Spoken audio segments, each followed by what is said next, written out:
도대체 SRE가 뭔지, 제가 하는 일이 어떤 건지 그거 이제 설명을 드리겠습니다.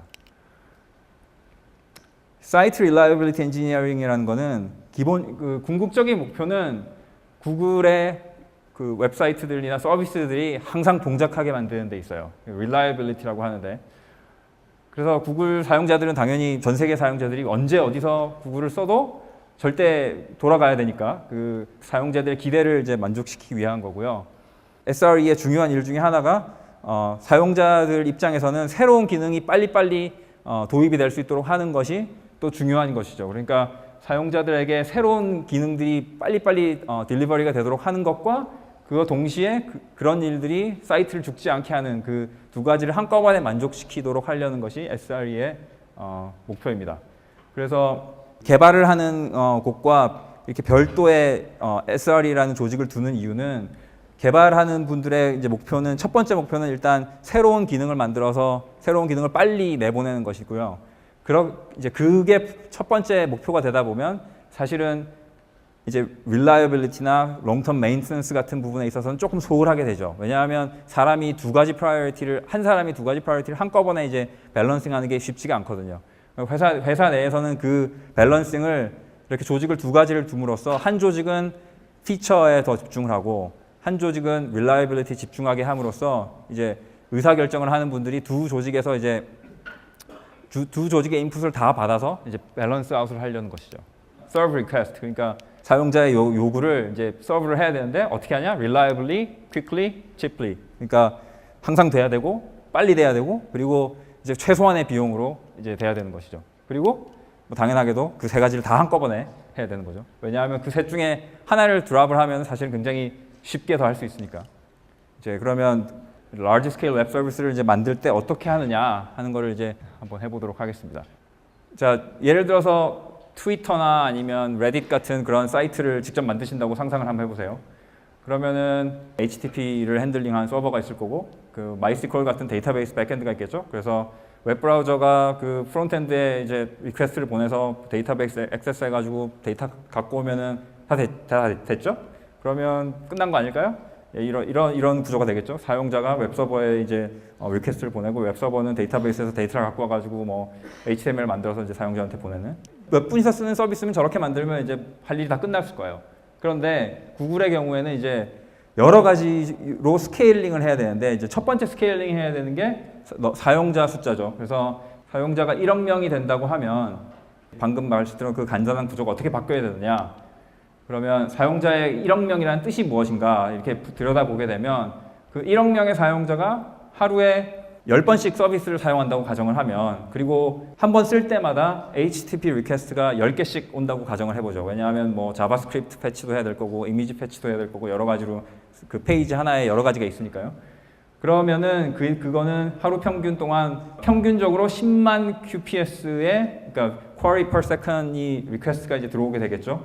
그런데 실제로 이제 지구의 인구 분포가 이렇게 고르지 않다 보니까 이제 피크랑 그 트러프 사이에 차이가 이제 생기게 되거든요. 그래서 하루 중에 이제 제일 많을 때는 사실 하루 평균 한 2배 정도 돼요. 그래서 20만 query per second 정도의 피크 트래픽이 오게 되죠. 그럼 20만이면 한 리퀘스트를 처리하기 위해서 디스크를 10번을 액세스를 해야 한다고 하면 2 million disks per second이 되겠죠.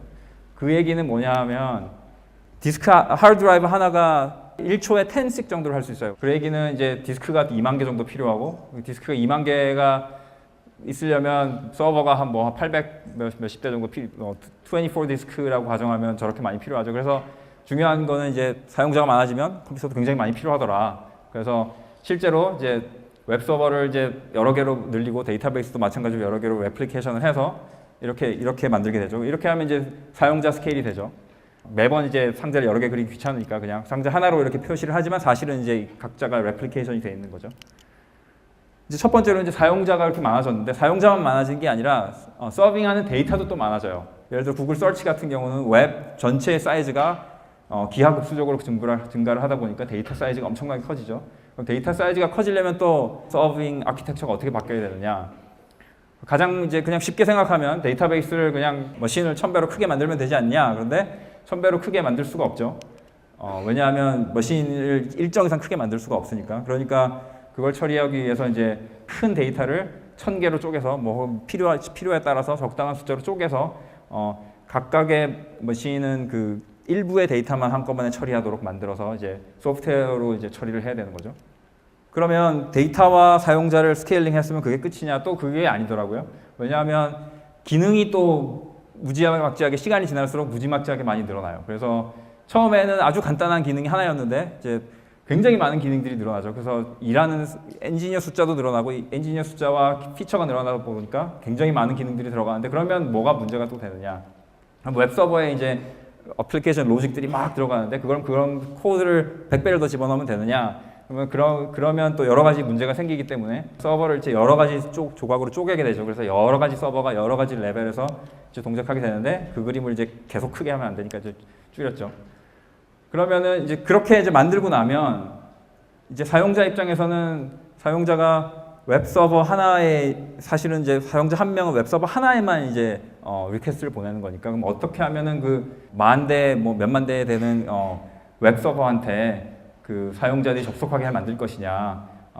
그래서 그걸 처리하기 위해서 이제 로드 밸런서라는 걸 이제 앞에다가 두게 되죠. 그래서 사용자들은 웹서버한테 직접 리퀘스트를 보내는 게 아니라 로드 밸런서한테 이제 이렇게 보내게 돼서 리퀘스트를 처리하게 되는데 이제 어떨 때는 로드 밸런서가 이제 멀티 레벨이 필요할 때가 있어요. 그런 건 나중에 얘기를 하기로 하고요.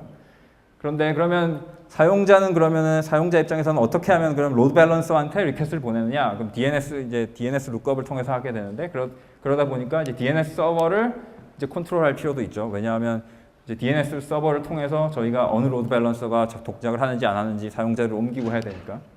이제 그러면 끝났느냐? 이제 그게 아니라 이제 사용자가 이제 전 세계에 퍼져 있다 보니까 또 저희 서비스를 전 세계에 퍼지도록 만들어야 되죠. 왜냐하면 지구는 크고 그 다음에 빛의 속도가 굉장히 빠른 것 같지만 사실은 생각보다 그렇게 빠르지 않거든요. 그래서 태평양을 건너가는데 한 125 millisecond, 그러니까 return trip RTT가 그 정도 되고요. 그 대서양이 한 99 millisecond 정도 되고 뭐 그렇게 시간이 많이 걸려요. 그러다 보니까 예를 들어서 만약에 미국 중부에만 서버가 있고 인도에서 이제 뭐 서비스를 사용하시려면 그 RTT 시간만 뭐 300 millisecond이 넘게 걸리죠. 그러니까 이제 해결하는 방법은 이제 데이터 센터를 전 세계 여러 곳에 이제 짓는 것이죠. 그리고 이제 데이터 센터를 전 세계 여러 곳에 짓고 나면 그러면은 사용자들이 어떻게 해서 전 세계 여러 곳에 있는 데이터 센터를 쓰게 만들 거냐? 그 이제 마찬가지로 아까 그 DNS랑 로드 밸런싱 그걸 이용해서 이제 지오그래픽 로드 밸런싱이라고 해서 이제 적당한 위치의 사용자가 가까운 데이터 센터를 쓸 수 있도록 이제 만드는 거죠. 그렇게 해서 이제 서버를 이제 해서 크게 만들었어요. 이제 굉장히 많은 컴퓨터를 쓰고 몇만 대의 컴퓨터를 쓰고 몇만 대 서버랑 서비스 컴포넌트를 이용해서 이제 서비스를 하는데 문제는 이제 페일리어도 그러니까 문제도 똑같이 그만큼 숫자로 늘어나는 거죠. 서버가 10,000대가 있다고 하면 어떤 문제가 하나가 발생을 하면 그 문제 하나 발생하는 게 사실은 사막에서 이제 모래알 찾기 같은 거죠. 왜냐하면 서버가 워낙 많고 데이터도 엄청나게 많이 들어있으니까 문제가 생기면 이게 어디서 발생했는지 그게 사람이 눈으로 이제 확인하는 게 힘들죠. 그래서 일단은 먼저 시스템 자체가 문제가 발생한 걸 알아서 해결할 수 있도록 만들어야 되고 그 다음에 이제 문제가 한 걸 이제 사람이 해결을 할 때 디버깅과 메인테넌스가 이제 데이터 애널리시스 문제가 되는 거죠. 아까 뭐 애널리틱 그런 얘기를 하셨는데 이제 이 시스템이 돌아가게 만드는 것 자체가 애널리틱 프로블럼이 되는 거죠. 그리고 그렇게 만들기 위해서는 가장 결정적인 게 이제 중요한 게 모니터링이죠. 그래서 각각의 그 서버 하드웨어나 소프트웨어 컴포넌트들이 제대로 동작을 하고 있는지 어떤 문제가 있는지 그런 것들을 실시간으로 계속적으로 감시를 할 수 있게 하는 시스템이 이제 필요하죠. 그래서 이렇게 모니터링 시스템이 이제 옆에 이제 붙게 되죠. 자, 그렇게 이제 모니터링을 하고 나면 이제 문제는 정말 everything can fail이라 그랬는데 정말 everything can fail이에요. 그래서 뭐 유명한 머피's law가 있는데 사람이 만든 물건은 뭐든지 다 문제를 일으킬 수 있어요. 그래서 큰 서비스를 하다 보면 하드 드라이브가 망가지는 게 가끔 있는 일이 아니고요. 메모리, CPU, 네트워크 카드, 플래시 메모리 뭐 하다못해 저기 전기 공급하는 것까지 문제가 생기고 망가지는 것들이 항상 있죠.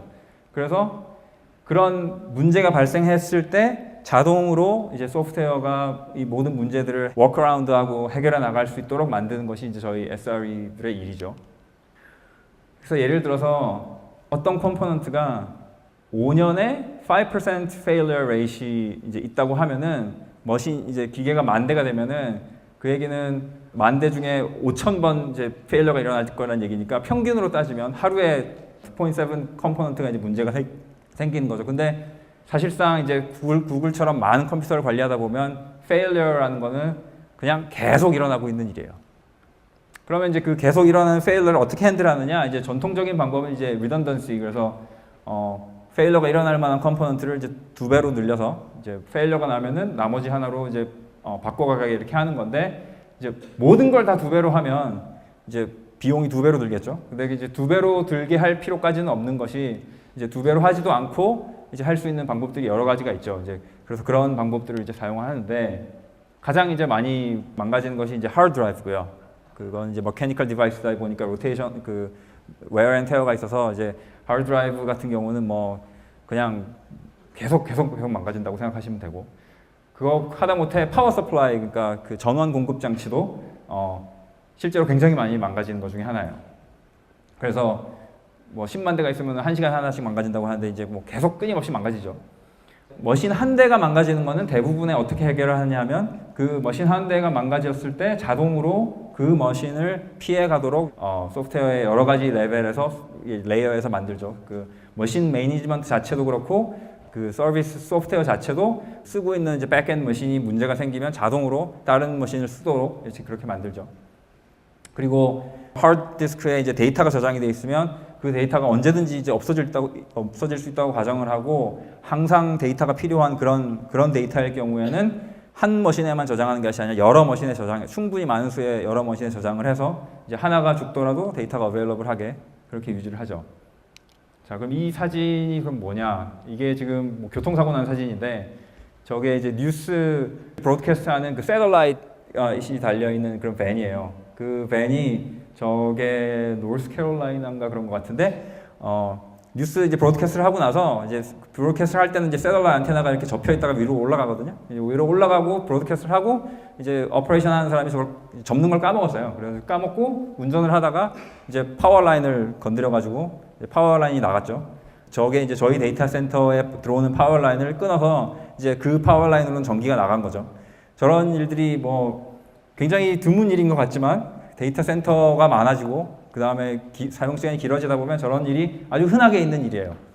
이제 이 경우는 실제로는 이제 저희 서비스가 이제 영향을 받지는 않았어요. 왜냐하면 저희 서비스는, 저희 데이터 센터는 전부 다 전원을 공급하는 선이 여러 개로 이제 리던던트하게 돼 있거든요. 그래서 한 전원이 끊겨도 다른 곳을 통해서 전원을 공급받을 수 있도록 만들어져 있어요. 그래서 이제 데이터 센터의 이제 failure를 보면 굉장히 재미있는 것들이 많은데, 예를 들어서 한 번은 쿨링 시스템이 페일을 한 적이 있어요. 쿨링이 페일을 하게 되면 어떻게 되냐면, 이제 내부 이제 컴퓨터들이 계속 공작을 하니까 내부에 이제 온도가 계속 올라가게 되죠. 그래서 이제 저희 이제 모니터링 시스템은 이제 그 컴퓨터의 그 템퍼리처도 그 모니터링을 하거든요. 퍼실리티에다 이제 연락을 해가지고, 야, 니네 거기 컴퓨터 온도가 지금 무지막지하게 높은데 거기 연기 안 나냐? 하고 이제 전화를 해서 물어봤더니 이제 거기 직원들이 가서 보니까 연기가 막 나고 있더라고요. 그래서 이제 잠시 후에 이제 자동으로 그 소화하는 시스템이 이제 작동을 해가지고 이제 헤일런 가스가 이제 나와가지고 불이 거의 났는데 그 완전히 타서 홀라당할 걸 이제 막은 셈이죠. 이제 그런 적도 있고요. 이제 한 2m 정도 되는 뱀이 그 파워 서브스테이션에 이제 그 브레이커를 이렇게 올라가다가 지가 뭐 아는 게 없으니까 그 쇼트를 만들었어요. 그래서 그 뭐 한 10만 볼트 되는 그 이제 파워 서브스테이션인데 거기 이제 폭발을 해서 파워 서브스테이션 통째로 날아간 거죠. 예. 그런 일도 일어나고, 뭐 플러딩, 어스트퀘이크 그랬는데, 예를 들어서 옛날에 이제 2000 몇 년인가에 대만에서 이제 지진이 한 번 난 적이 있는데, 대만에 이제 있는 저희 데이터 센터가, 이제 저희 데이터 센터들은 이제 아까 파워를 이제 리던던트하게 한다고 했는데, 그런 것처럼 이제 그 인터넷 연결도 리던던시가 있어요. 그래서 파이버 네트워크 그 연결이 최소한 3개 이상 되게 돼 있거든요. 이제 대만에 있는 데이터 센터도 파이버가 이제 3개가 나오고 있었는데, 그 대만 지진이 난 지점이 그 대만 앞에 이제 어떤 그 해구 이제 그 언더시 밸리에 거기서 이제 지진이 났는데, 대만으로 들어가는 파이버 옵틱 케이블이 전부 다 거기를 지나간대요. 그 지진이 나면서 거기 파이버가 다 다른 파이버인데 그걸 한꺼번에 다 끊었어요. 그래서 대만의 데이터베이스가 데이터 센터가 이제 오프라인이 그렇게 된 적도 있고요. 그러니까 데이터 센터를 아무리 그 뭐 아마존이나 그런 애들이 아무리 열심히 이렇게 available하게 만든다고 해도 이 아우티지가 이렇게 자꾸 생기는 이유는 사람이 만든 것들은 뭐 어떤 이유에서든지 이제 망가질 가능성이 항상 있는 거죠. 그래서 저희가 이제 데이터 센터 사이트를 이제 고를 때는 항상 이렇게 조심해서 이제 고르는데 아무리 조심하고 리던던시 디자인을 해도 페일은 할 수 있다. 그래서 그 페일이 돼도 서비스가 죽지 않도록 하는 게 이제 저희의 이제 임무죠. 뭐 이렇게 페일이 생기고 하는 건 이제 테크니컬하게 이제 해결을 해 나가면 되는데 이제 구글처럼 이제 스케일을 크다 보면은 이제 생기는 문제 중에 하나가 too much success라 그러는데 이제 석세스 자체도 문제예요. 왜냐하면 저희 서비스는 사용자가 워낙 많다 보니까 저희가 뭔가 하나를 잘못하면 굉장히 많은 트래픽을 만들 수 있어요. 그래서 예를 들어 옛날에 이제 어떤 그 구글 이제 홈페이지에서 유튜브 이제 프로모션을 이제 했어요. 어떤 비디오를 무슨 비디오인지 제가 기억이 안 나는데 이제 홈페이지에다가 이제 비디오 유튜브 링크를 걸어놓은 거죠. 근데 이제 그 홈페이지 프로모를 이제 할 때 보통은 이제 저희가 리뷰를 하게 돼 있는데 그게 이제 어떤 이유, 이제 잘못된 이유 때문에 이제 리뷰를 못 하고 그게 이제 그냥 올라갔어요. 그러니까 그게 올라가는 순간 전 세계 사용자들이 다 이제 엄청난 숫자의 사용자들이 그걸 클릭을 하니까 유튜브가 그 비디오가 이제 죽어버렸죠. 그런 일도 있고, 그 다음에 독일에서 TV 이제 퀴즈쇼 같은 게 있는데 독일 사람들이 굉장히 많이 보는 퀴즈쇼래요. 그 이제 퀴즈쇼에서 이제 문제를 뭐 이렇게 단어를 이렇게 채워가지고 이렇게 뭐 블랭크를 이제 집어넣는 그런 거였는데 걔네들이 구글에 가서 서치를 해라라고 얘기를 했나 봐요. 뭐 전국 국민의 뭐 몇십 %가 한꺼번에 보는 건데 그러니까 독일 사람들이 한꺼번에 다 갑자기 이제 구글 서치를 왕창 한 거죠. 그렇게 해서 이제 트래픽이 생기면 이제 평소보다 훨씬 많은 트래픽이 오게 되는데 이제 그런 일들이 생겼을 때도 절대로 문제가 생기지 않도록 이제 하는 게 이제 중요하죠. 사실은 저희의 이제 일하는 그 중요한 것 중에 하나는 또 단순히 기술적인 것만이 아니라 이제 아까 오거니제이션이라는 걸 얘기를 했는데 이제 비즈니스 그런 측면도 생각을 해요. 그래서 한 사람이 죽었을 때 이 사람이 없으면 절대로 안 되는 일이 만들지 않도록 이제 주의를 해요. 그래서 한 사람한테 정보가 집중되지 않도록 하고 그 사람이 정보가 다른 사람에게도 되도록 하는 걸 굉장히 중요시하고요. 그리고 무엇보다도 대부분의 발생하는 문제들은 사람의 실수 때문에 발생해요. 그러니까 말은 실수지만 이제 그게 실수가 일어나도록 시스템 디자인이 잘못될 수도 있고 뭐 실수를 프리벤션할 수 있는 여러 가지 소프트웨어로 이제 프리벤션할 수 있는 방법이 많이 있을 텐데 그런 것들을 최대한 할 수 있도록 저희가 이제 노력을 많이 하죠. 그래서 어떤 툴이나 소프트웨어 시스템 디자인할 때 사람이 실수할 수 있는 가능성들을 최소한도로 줄이려고 굉장히 많이 노력을 해요. 그러니까 SRE의 이제 첫 번째 일은 failure와 싸우는 거죠. 그래서 failure는 어떠한 종류의 예상할 수 없는 일이 발생해도 저희 서비스가 계속 유지될 수 있도록 하는 것이 이제 저희의 임무고요. 그래서 여러 가지 이제 구체적인 테크닉들은 제가 지금 굉장히 스킵하면서 넘어갔지만 그런 가능한 한 이제 소프트웨어 테크닉과 휴먼 매니지먼트 테크닉들을 다 이용해서 구글을 언제 사용하셔도 구글이 죽지 않도록 하는 게 이제 저희들의 임무입니다. 네, 감사합니다.